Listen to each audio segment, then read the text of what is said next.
Morning, Chats guys. with Raquel and William. Yeah. Cheers. Here we are bright and early. We're with Mike Ostrow of Entertainment Exchange, and a big shout out to Sweethearts Patisserie. Yeah. We are here today. It's so beautiful, and we are so excited to have our first round of guests. Absolutely. Looking forward to it. Yes, yes. Wedding season is here. Absolutely. No, it's done. Coming. It's done. It's Thanksgiving next week. That's true. Yeah. And then we have lots of planning to do for next year. Yeah. And Mike, we are so excited to have you here. Thanks for inviting me. Welcome. I really appreciate it. Wonderful. And we just found out that you are an Annapolis local as well. I am 21 years ago. Wow. My wife and I moved into Hillsmere. Oh, wow. Oh, wow. Yeah. And now where is the office? We have a few. We have Silver Spring is our main office that services the DC area. And then we have a gentleman who works out of his home in Annapolis. Okay. Technically Crownsville, but handles the Annapolis area. And the Eastern Shore, and then Baltimore. So we handle the Baltimore region pretty much as well. Oh my goodness. And so how long have you been in business? I know that, I've been doing this for 16 years, and your name has always been synonymous with talent in the area. And William, you've been doing this quite a long time yourself. Long time. Long time. Trick question, I guess. I'm a musician, so in addition to the company Entertainment Exchange, which does a few different things, I started playing music professionally when I was 13. So I'm going to have to do the math on that. But my first gig was a wedding. How about that? Most kids want to be rock stars. I guess I grew up sort of always playing in the wedding business. Right. So the company itself formally was started in 1994. Okay. So that's been a while. And we were one-shop operation out of Bethesda at that point, but we sort of kept on slowly growing and picking up a couple of companies here and there to grab. So how did you get into kind of the management and booking of music? So you were a musician, and you play the bass. Bass player, He's the bass. I wanted him to bring the guitar, but not as much fun to sit with you guys and play bass. But next time you'll have to come to the show. You'll have to come to the summit, right? It's a team instrument. Yeah, sure. But so how did it just seems not every musician opens up. Well, I majored in business. I minored in music. And some of the other guys in the band, this was back in the day, this will probably lead into something we'll talk about later, but a lot of the wedding bands, everybody played in wedding bands, also had other jobs. Absolutely. Right? So I was a business major. My guitar player had already gotten his MBA and was working for IBM. My drummer was a Series 7 licensed stockbroker, and the lead singer in the band was an insurance salesman. Wow. So for various reasons, we just decided we thought we could handle it ourselves. Right. We were represented by another local agency, but we thought we could do a better job, and we're happy we left. Let's just put it that way. And at the time that we left, a lot of other bands thought, "Hey, let's go too." And we went from having nothing to having 8 bands in basically the course of about a month. Wow. So at that point, all of us slowly quit our other jobs, and I've been full-time since 1996. Wow. So you're definitely using your business major. Using my business, yeah. That's using awesome. my business skills. So that's great. I told my dad his money was well spent. There you go, right? And so what is the value of maybe having working with an agency as opposed to maybe just working with an individual? An individual band? Or, yes. Well, it depends on the agency, I suppose. There are some agencies so I'll explain it like our job is like a real estate agent. You're trying to find the perfect fit. Perfect fit. And doing so means I have my listings, right? Of course. And that's those a great way of looking at it. Those are the bands that are signed exclusively to me and my company. Great. And we have about 10 bands that are our bands. So those bands get our benefit of our experience, our training and development.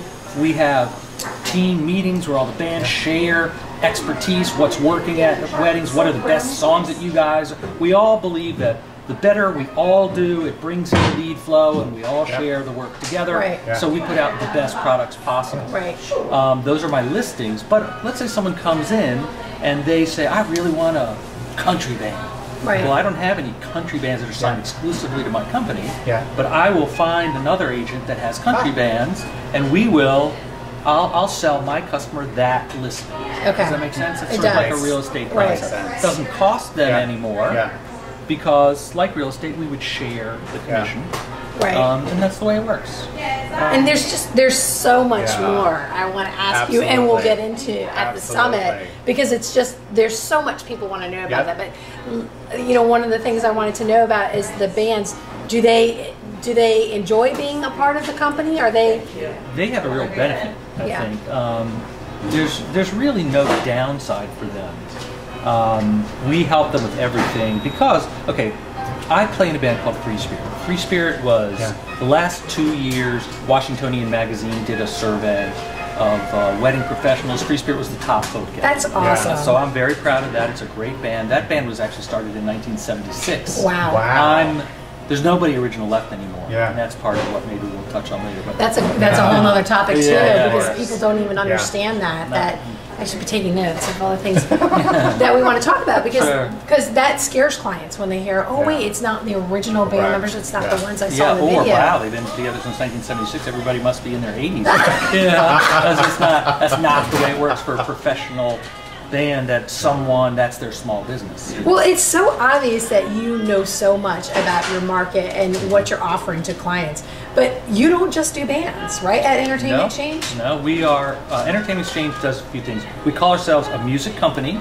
That means that that's the end that I love as much as anything else, which is working with musicians, DJs, string ensembles, jazz groups, meeting them, hearing them play, coaching, training, development, team building, all that stuff that we were just talking about, to be part of the Entertainment Exchange family.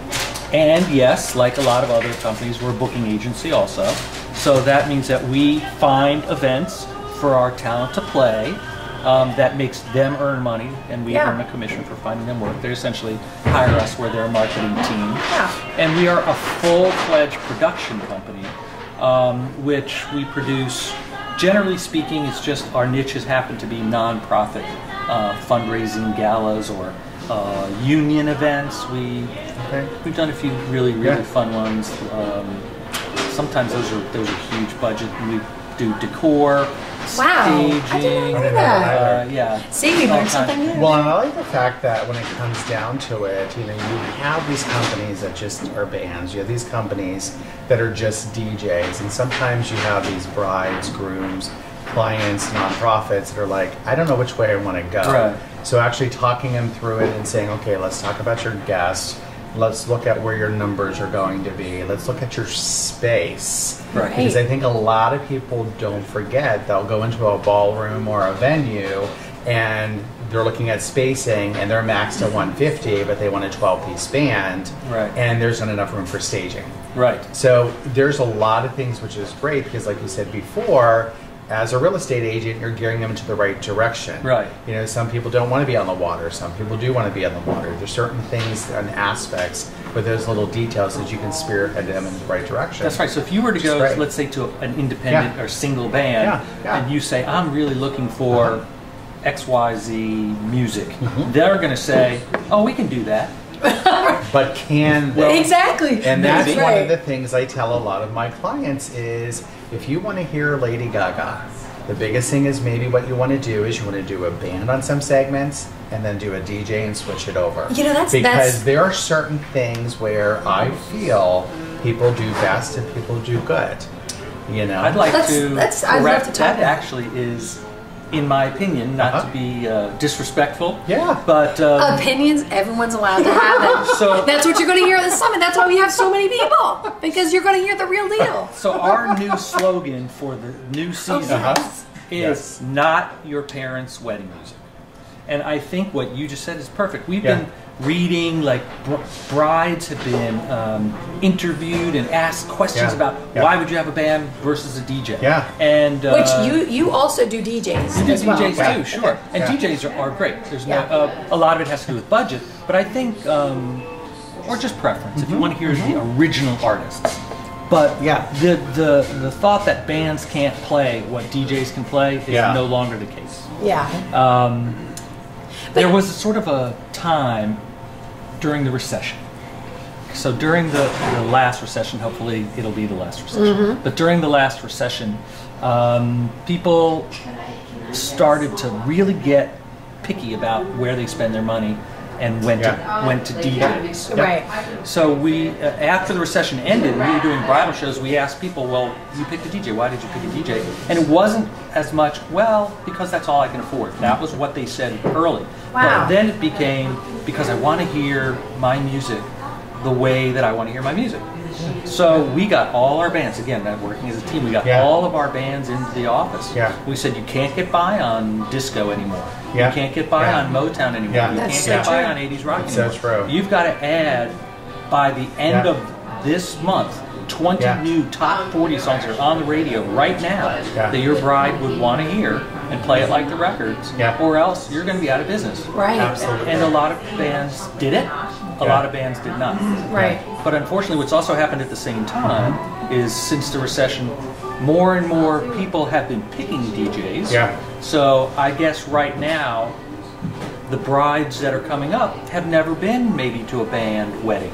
Right. Or maybe one. And as long as it wasn't their parents' wedding music, they're inclined to look at a band because they realize how absolutely enjoyable it is. Well, it's a lot of energy. It's energy and entertainment. Yeah. Absolutely. So I do want to touch on the fact that you do provide DJs. Tell me a little bit about your philosophy in that aspect, Even because that is you will be different. talking about that too. So there are DJ companies, and I'm not naming any names, I'm not casting any aspersions. Everybody has different business models, and we choose the same business model with our DJs as we choose with our bands, which is each one of them is an independent operation. They're their own small business, they're their own CEOs, and their success is based primarily in how well they do servicing the client. That's important to us. So there are some DJ companies that have a warehouse, they have 25 different DJ rigs, they have DJs, they do all the booking, and then the DJ shows up at the warehouse on gig day, grabs his gear, goes and does the silver package, and then puts it back at the end of the night, and they get paid the next week. Right?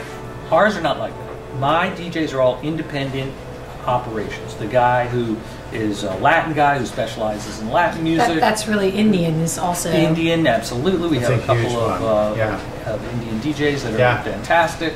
But they own their own equipment. They pick their own songs. They have their own song lists. We have them interview with the brides to find out, and grooms, and parents, whoever wants to, find out if it's a good fit personally. And then it's up to them to be the performer too.